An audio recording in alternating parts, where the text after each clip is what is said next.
درود به شنونده‌های گرامی، راغبان ادبیات.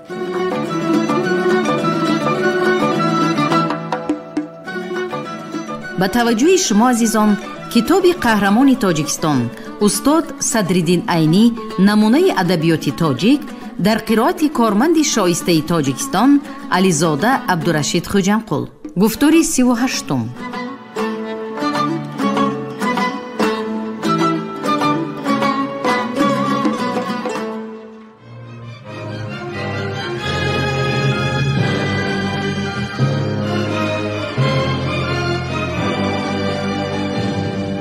علامه عینی با رساله و مقالات زیادش در خصوص زندگی و ایجادیات شخصیت‌های علم و معرفت و سیاست و دولتداری مردم را با گذشته پر افتخار و فرزندان نیکنام ملت آشنا ساخت.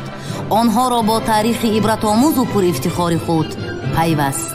مردم با نگاه زیرکانه و خردمندانه عینی از برار و ناکامی‌های نیاگان در نبرد زندگی آگاه شدند. امام علی رحمان.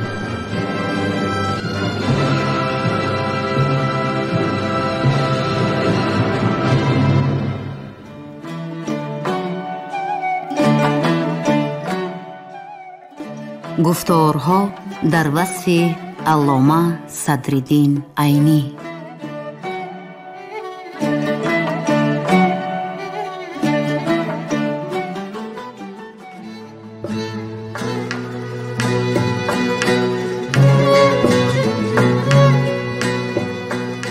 ادبیات امروزه تاجیک چون گلستان است که سالهای دراز پاسبانی ندیده و آبیاری نشده و محتاج آرایش و پیرایش بسیار است. من یقین دارم که استاد محترم در میان جوانان نورس و صمیمی تاجیک توده‌های ادبی تشکیل داده و برای توحید اصول ادبی زبان فارسی پایه‌های محکم استوار خواهند کرد. ابوالقاسم لاهوتی.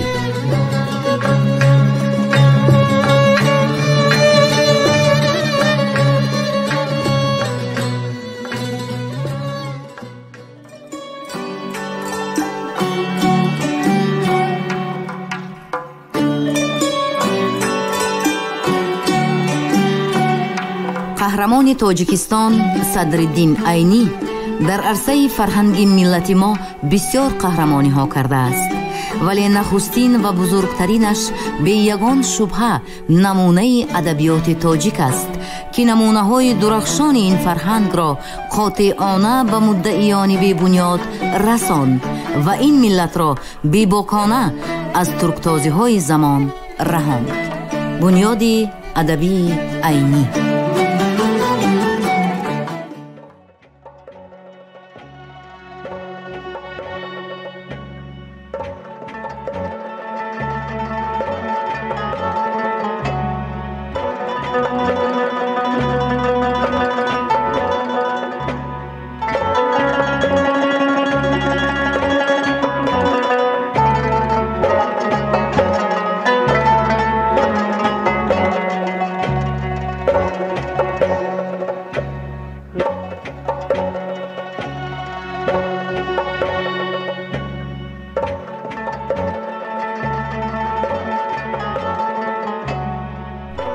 محمد صدیق حیرتی بخارایی. وفات 15 ربیع الثانی شب دوشنبه سال 1320 هجری در سن 27 سالگی.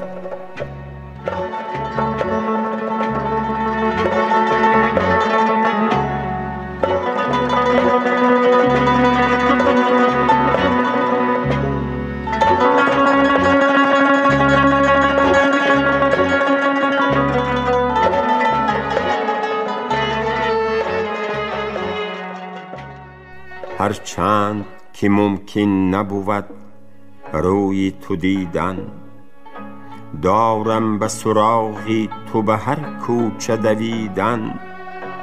خواندیم فسون گرهی تا به جبین زد، شرط است لب و لهجه به سرکه طلبیدن. قاصد کفی افسوس و فغانت چه حکایت؟ برگو که رسیده است دل من به کفیدن. اینک سر و بسم الله که ما نیز امید داریم چو بسمیل ته پای تو تپیدن. شمشاد من و ناز و خرامیدن بستان، سرو و چمن و رعشه و هر سو کلویدن.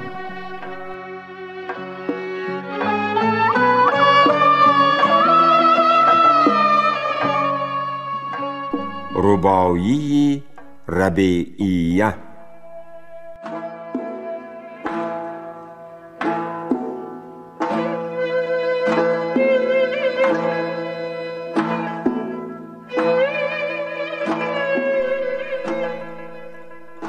ای طالعم از طلعت رویت فیروز، هر روزی من از بهار وصلت نوروز.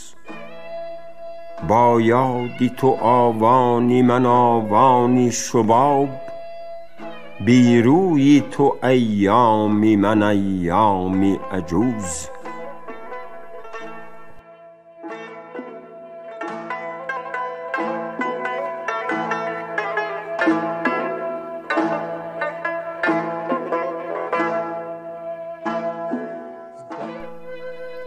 رباعی در صنعت جناس.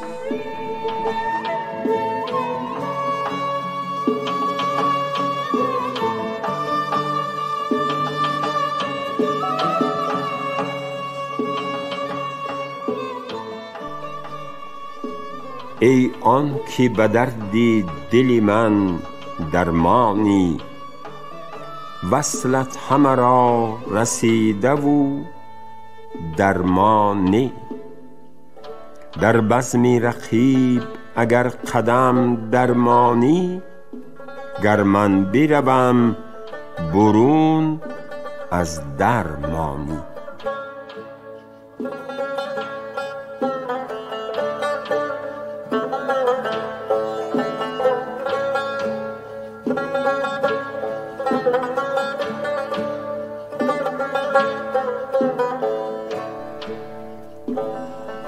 رباعی در پیروی خواجه مستوفی. بیماری دلبر است یا گردش گردون فلک است، یا مرا طالع برگردیده چه چاره سازم این لحظه که سرگردان شدم. ای رفیق حالم بنگر.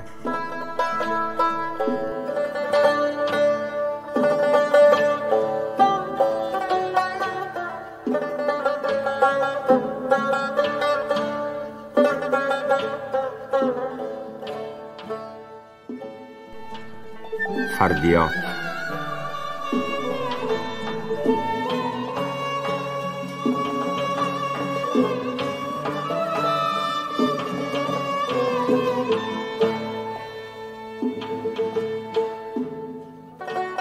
خود نشد تیغ رقیب از تو مرا منع سجود، مگر امروز به پیشانی من چیزی بود؟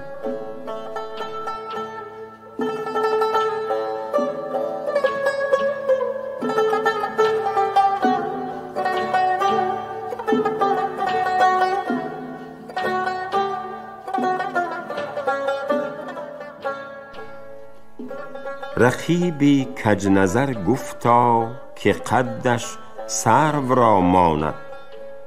شما ای راستان گویید میماند نمیماند.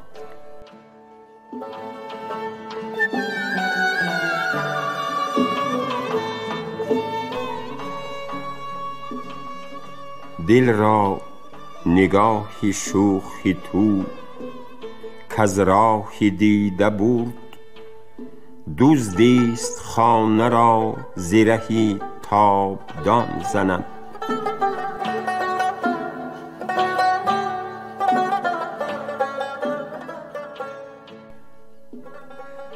ز جلوه های نگاهی شو، جلوه های قدش برفت جان و دلی جور جان بگوری ددش.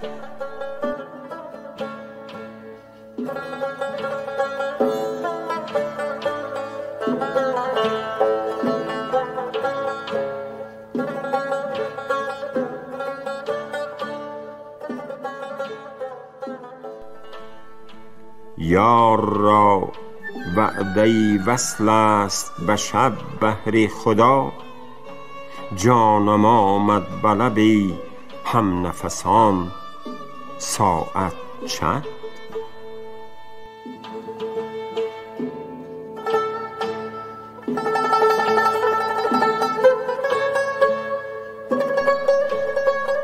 چشمم از گونه گونه غمزه و ناز، عارفی رنگ و بار را ماند.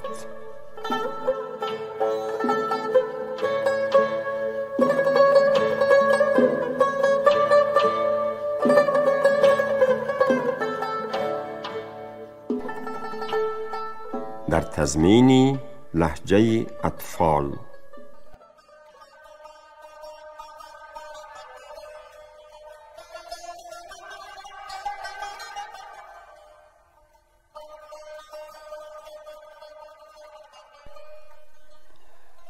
رود از برم بدور، دهدین ترانه شور، بلبانی شکرین من گیر و قند خور.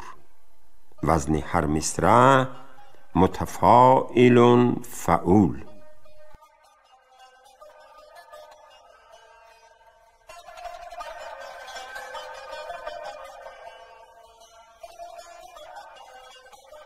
حیرت از شریک درسانی فقیر است، اما از کمال استعداد و عشق ادبیات در خردسالی به مرتبه استادی رسیده بود. فقیر نیز قواعد عروض و بعضی نازکی های صنعت ادبیه را از او آموخته بودم. حیفا که این استعداد مجسم در ایام جوانی در 27 سالگی جهانی فانی را پدرود نمود، وگرنه از این قدرتی فوق العاده خارقه ها در عالم ادب به وجود می آمد. از بس که تعب یافتن اوراق پریشانش به این زودی در نظر نمی نمود، از آثارش نسبت به دیگران بیشتر انتخاب کرده شد.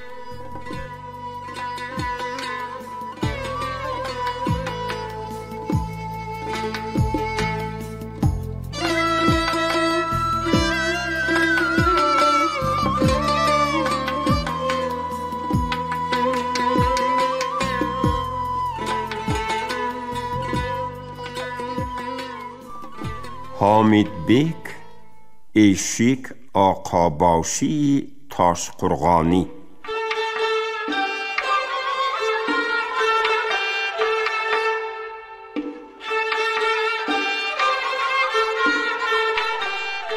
در خردسالی به بخارا هجرت کرده و در اینجا نشو و نما یافته.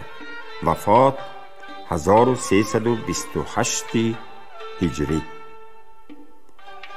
درباره فساد اهل دربار گفته از یک مجموعه دستنویس. امروز به آدمی خری می باید، نه فضل و هنر، یا خرکسی و کونی خری می باید، نه دانش و فر. دیوس شوی حاکمی دبوس شوی، یا میر بمیر. زن کهبگی و بداختری می باید، نه اصلی گوهر.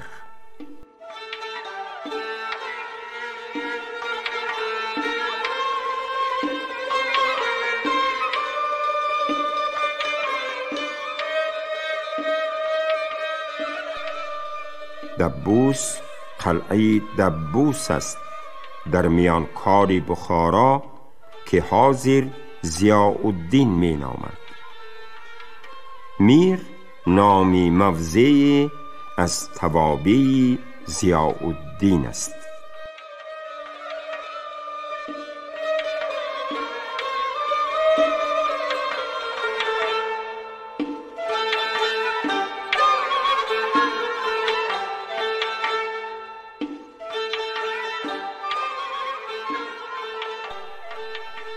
دیوس شوی حاکمی دبوس شوی، یا میر بمیر.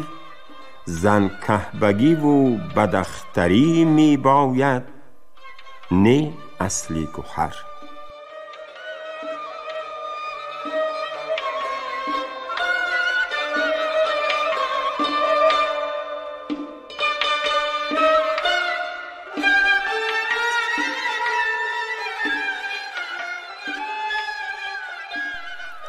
محمد صدیق خان حشمت ولدی امیر مظفر از تذکیره منظومه صدر ضیا.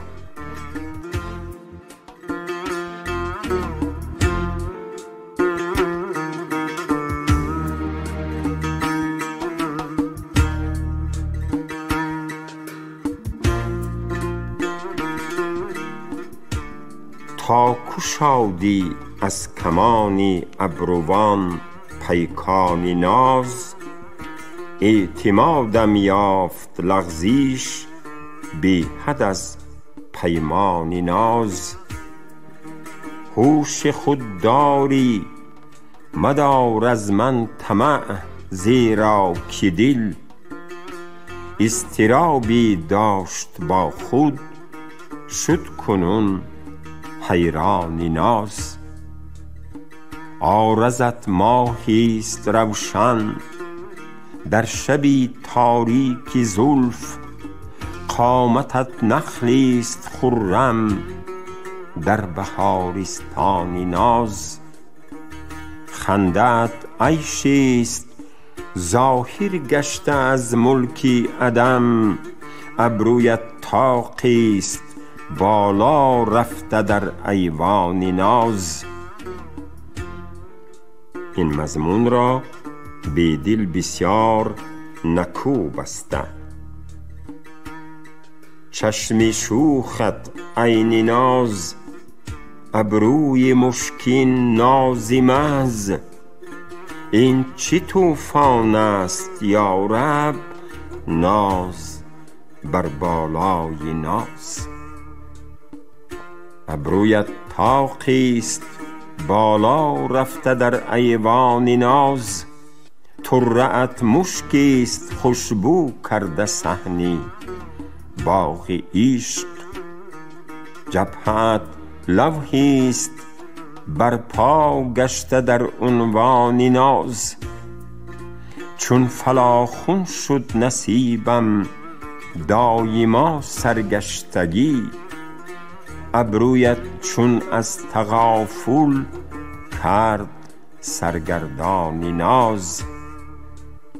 حشمت از طنازیت تا چند ای گل خون خورد، لطف هم باشد بسی مرغوب در آوانی ناز.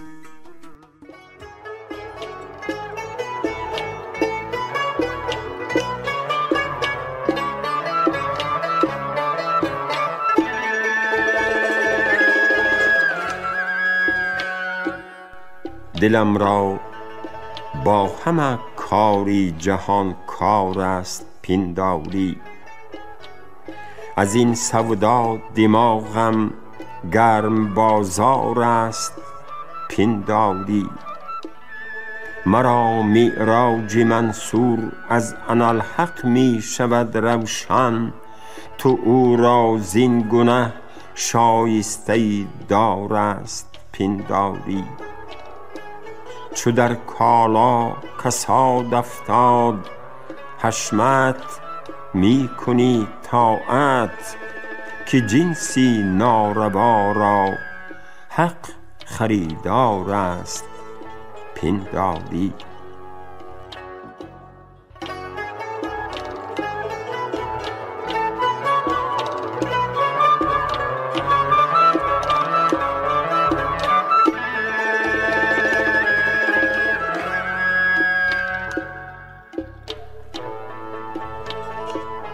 در توصیف خربوزه گفته به طریق انتخاب نمونه.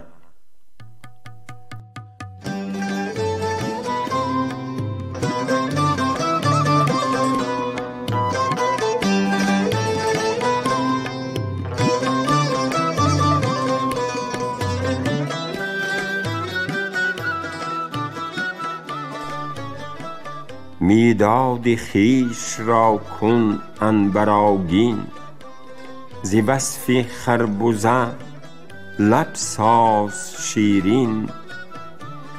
ز اوصافش تبرزد بر دهن نه، که طعم او ز تفاحی زقن به. تبرزد یک نوع از حلوا، تفاح سیب. ز اوصافش تبرزد بر دهن نه، که طعم او ز تفاحی زقن به. قلم زن اول از سرخیل ایشان، ربا این گوی معنی را به چوگان. به نظم آور صفاتی بیگزادی، به گردون بر صدای کوس شادی. که او سردفتری این بوستان است، ز اقلیم پلک گیتی ستان است. به گلشن صدر آرا پادشاه است، میان خیل خود صاحب کلاه است. ز رنگی او که چون روز است روشن، چو گردد بر گلستان پرتو افکن. صلای خوان احسان را نوازد، دل خلق اسیر خویش سازد. حشمت در عهد حکمرانی برادرش امیر عبدالاحد و برادرزاده‌اش میر عالم 35 سال 1303 1338 محبوس بود. در این ایام به جمع و تتبع کتب صاحب کمالی روزگار شد. در بخارا هیچ کتابخانه مثل کتابخانه خصوصی حشمت مکمل نبود. حشمت در زبان فارسی و ترکی و عربی شعر انشاد و نثر انشا می کرد. علاوه بر این در علوم جزئیاتی مختلفه رساله ها نوشته و تحریرات کرده. از این جمله تذکرة الشعراء به نام نامه خسروان تألیف کرده. در آن کتاب پادشاه و پادشاه زادگان ادیب را ذکر نموده. حشمت بعد 35 سال محبوسی بعد از انقلاب بخارا در سال 1339 آزاد شده به خدمت کتابخانه‌داری حکومت جمهوریه شورایی بخارا مشغول گردید. لیکن در سال 1341 هجری به سوی حرکتی بعض برادر و برادرزادگانش اعتماد حکومت شورایی را از دست داده در ذیل خانواده امیر مخلوع به افغانستان فرستاده شد و الان از حیات و مماتش خبری نیست. دوستان عرض امیدم بر نگاری من بره،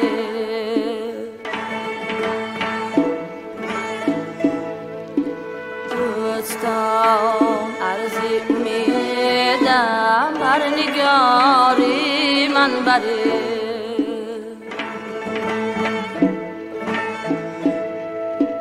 رحمتی بر خاطری امیدواری من بری،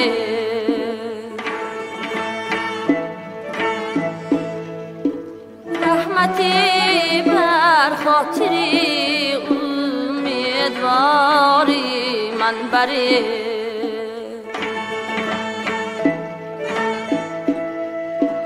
سینیار شرطنگم شهریاری من کجاست؟ لطف آرید مرا بر شهریاری من بری.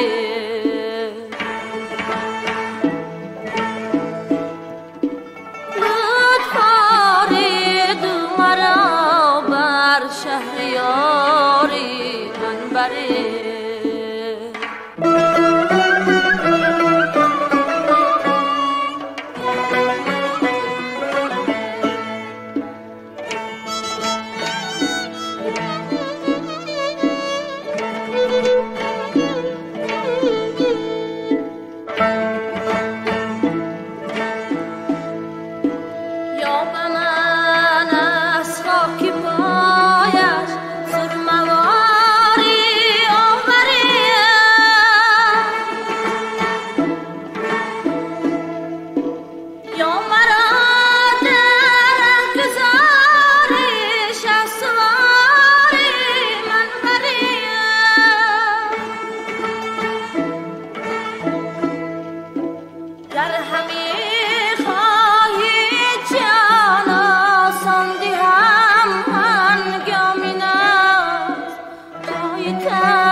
جای تکبیر و تلاوت نامیاری من بری.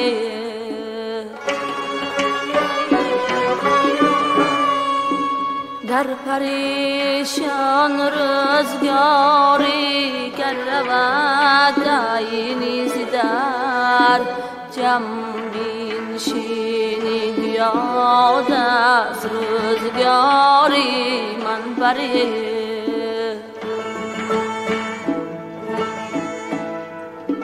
جم بینشینی یاد از روزگاری من بری.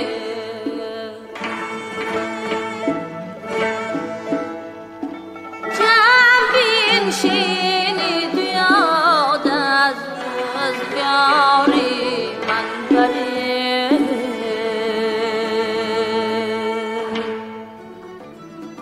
شنونده‌های ارجمند، شما گفتار 38م را از روی کتاب استاد صدرالدین عینی نمونه ادبیات تاجیک در قرائت کارمند شایسته تاجیکستان علیزاده عبدالرشید خوجمقل شنیدید. کارگردانی گفتار شیرعلی نغزلی.